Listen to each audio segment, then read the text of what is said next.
అస్మద్గురుభ్యో నమః. పితృదోష నివారణ. పితృదోషం అంటే ఏంటి? ఒక శాపం. గత జన్మలో ఎవరైనా వృద్ధులకి కానీ తల్లిదండ్రులకు కానీ కష్టం కలిగించుంటే, లేకపోతే వాళ్ళకి తీవ్రమైన అనారోగ్య సమస్యలు కష్టాలు కలుగుతూ ఉంటే దానికి కారణం ఏంటో తెలుసా? ఆ వ్యక్తి యొక్క తల్లిదండ్రులు కానీ లేకపోతే పూర్వీకుల వల్ల కానీ చేయబడిన దోషాలే కారణం అవుతాయి. మరి తల్లిదండ్రులు చేసినటువంటి పాపాలు పిల్లలకు తగులుతాయా? మరి పితృదోషాలు కలిగితే ఏం చేయాలి? వాటిని ఎలా నివారణ చేసుకోవాలి? మరి రాబోయే అతి ముఖ్యమైనటువంటి పుణ్యదినాలైనటువంటి మహాలయ పక్షాలలో మనం ఏం చేస్తే పితృదోషాలు పోతాయి? వివరాలు తెలుసుకోబోయే ముందు అసలు మహాలయ పక్షాలు ఎప్పటి నుంచి ఎప్పటి వరకు ఆ విషయాలు కూడా తెలుసుకుందాం. పరమాచార్య స్వామివారి దివ్యపాద పద్మాలకు నమస్కారం చేసుకుంటూ వీడియోలోకి వెళ్ళిపోదాం. పూర్వీకులు చేసిన కొన్ని దోషాల వల్ల వాళ్ళ తర్వాతి తరం వారు కష్టాల పాలు అవుతూ ఉంటారు. వాటినే పితృదోషాలు అంటారు. జాతక చక్రంలో ఇలాంటి దోషాలను గుర్తించవచ్చు. తెలిసిపోతుంది జాతకం చూడంగానే పితృదోషాలు ఉన్నాయా లేదా అని. జాతక చక్రం చూడంగానే ఎలా తెలుస్తుంది అంటే చాలా సమస్యలు. ఉదాహరణకి ముఖ్యమైన పనులు పూర్తి కాకముందే ఆటంకాలు వస్తాయి. వైఫల్యాలను ఎదుర్కొంటూ ఉంటారు.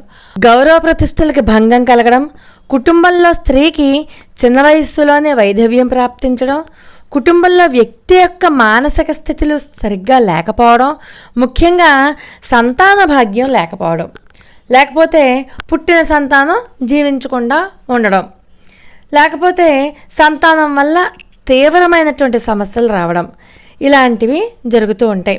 ప్రతి మనిషి తన జీవితంలో పితృ రుణం తీర్చాలి.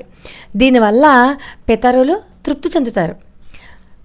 చనిపోయిన తర్వాత సంతానం వారి తండ్రి గారికి శ్రాద్ధం చేయకపోతే అది వాళ్ళని జీవితావస్థను అనాదరణ చేస్తే పునర్జన్మలో పితృదోషం కలుగుతుంది.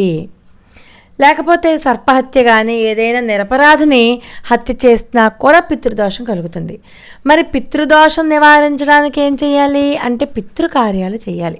పితృకార్యాలు చేయడం కుదరకపోతే పితృపక్షంలో శ్రాద్ధమైనా చేయాలి. అంటే ఇంకా ఏం చేయాలి అంటే కాకులకి కుక్కలకి భోజనం పెట్టడం, అలాగే మర్రి చెట్టుకి నీరు పోయడం, బ్రాహ్మణులకి భోజనానికి స్వయం పాకాలు ఇవ్వడం, ఆవును పూజించడం, విష్ణువును పూజించడం, ఇలాంటివన్నీ చేయాలి. మరి పితృదోషాలు ఎలా నివారణ అవుతాయి?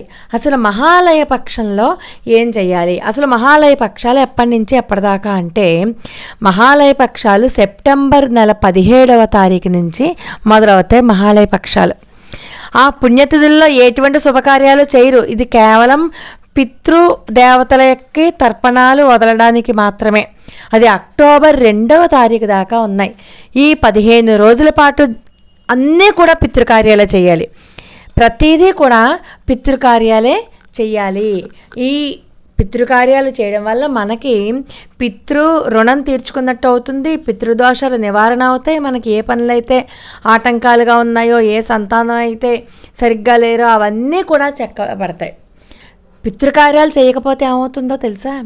స్వకులం పీడయే ప్రేతః పరఛిద్రేణ పీడయేత్, జీవంస దృశ్యతే స్నేహి మృతో దుష్టత్వమాప్నుయాత్ అంటుంది గరుడ పురాణం. ఈ శ్లోకం యొక్క అర్థం ప్రతి ఒక్కరూ తెలుసుకోవాలి. ఒక పలక మీద కానీ గోడ మీద కానీ కాగితం మీద కానీ రాసుకుని నిద్ర లేవగానే కనిపించే విధంగా పెట్టుకోవాల్సినటువంటి శ్లోకం ఇది. గరుడ పురాణంలో శ్రీ మహావిష్ణువు చెప్పిన సత్యం ఇది. కడుపులో పెట్టుకుని పెంచి పెద్ద చేసి ప్రాణాలు పోయిన తర్వాత కూడా ఇంటి చూరు పట్టుకుని వేళ్లాడిన పితరులను నిర్లక్ష్యం చేసి వారికి గనక ప్రేతరూపం విడిపించకపోతే ఏం జరుగుతుందో ఇందులో చెప్తున్నాడు విష్ణువు. ప్రేతరూపం విడిపించని కులం అంటే క్యాస్ట్ అని కాదు, వంశం. ఆ వంశాన్ని పితరులే నాశనం చేసేస్తారట. అది తామే స్వయంగా చేయొచ్చు, లేకపోతే శత్రువుల చేతనే చేయించవచ్చు. మొత్తానికి వంశనాశనం జరిగి తీరుతుంది. శరీరం ఉన్నప్పుడు నా వాళ్ళు అని ప్రేమగా సాకినటువంటి ఆ పితరులే ప్రేతరూపం విడిపించకపోతే ఆగర్భ శత్రువులుగా మారిపోయి పీడిస్తారట. ప్రేతలు ఎవరెవరిని ఎలా బాధిస్తాయో విష్ణుమూర్తి గరుడునికి చెప్పారు. ఆయన చెప్పిన దాన్ని బట్టి మహాలయ పక్షాలు, తిస్రోష్టకాలు, అమావాస్య వీటి యొక్క ప్రాధాన్యత తెలుసుకుని ప్రతి ఒక్కరూ కూడా ఈ సెప్టెంబర్ 17 నుంచి అక్టోబర్ 2 దాకా జరిగేటటువంటి ఈ మహాలయ పక్షాలులో ఖచ్చితంగా పితరులకి తర్పణాలు వదిలి తీరాలి. వీలైతే ఈ మహాలయ పక్షాలలో ప్రతిరోజు కూడా పితృదేవతా స్తుతిని పఠించి తీరాలి. మనం ఏమనుకుంటాం అంటే ప్రతి సంవత్సరం తద్దినం పెడుతున్నాం కదండి, ఇంకా ఈ మహాలయ పక్షాలు పెట్టాలా అని అనుకుంటాం. కానీ ప్రతి సంవత్సరం పెట్టిన తద్దినం అన్నది వంశంలో వాళ్ళకే. కానీ మహాలయ పక్షంలో పెట్టేటటువంటి తర్పణాలు ఎవరికైనా చేయొచ్చు. అంటే సంతానం లేని వాళ్ళ గతి ఏమవ్వాలి, అలాంటి వాళ్ళకి పెట్టచ్చు. అలాగే చూడండి, చిన్న పిల్లలు చనిపోతూ ఉంటారు, ఆత్మహత్యలు చేసుకొని చనిపోతూ ఉంటారు. అలాంటి వాళ్ళకి ఈ మహాలయ అమావాస్య నాడు పెట్టచ్చు. అలాగే భార్య మరణించిన వాళ్ళు ఉంటారు. ఆవిడ సుమంగళిగా కనుక వెళ్ళిపోతే సుమంగళిగా మరణించిన తన భార్యను తలుచుకొని ఒక సుమంగళికి భోజనం పెట్టి పసుపు, కుంకుమ, గాజులు, పువ్వులు, చీర పెట్టి సత్కరించి పంపించాలన్నమాట. అలాగా అంటే ప్రమాదాలలో కానీ, ఉరిశిక్ష వల్ల కానీ, ఆత్మహత్య చేసుకుని మరణించిన వారికి కానీ ఈ మహాలయ పక్షాలలో అమావాస్య ముందు రోజున, అంటే ఘట చతుర్థి అంటారు, అలాంటి రోజున ఖచ్చితంగా పితృతర్పణాలు చెయ్యాలి. ఈ మహాలయ పక్షాలలో కేవలం వంశంలో వాళ్ళకి కాకుండా మనకి సంబంధం లేని వాళ్ళైనా సరే వాళ్ళ పేరు చెప్పి కనుక చేస్తే చాలా గొప్ప ఫలితం ఉంటుంది. వాళ్ళు ఈ ప్రేతరూపాన్ని విడిచేసి వాళ్ళు ఏం చేస్తారంటే చక్కగా వాళ్ళు మంచి లోకాలకి వెళ్ళడానికి అవకాశం ఉంటుంది. వీలైతే ఈ మహాలయ పక్షాలు అన్ని రోజులలో కూడా పితృదేవతా స్తుతి చదివితే చాలా మంచిది. పితరుల యొక్క కృప లభిస్తుంది.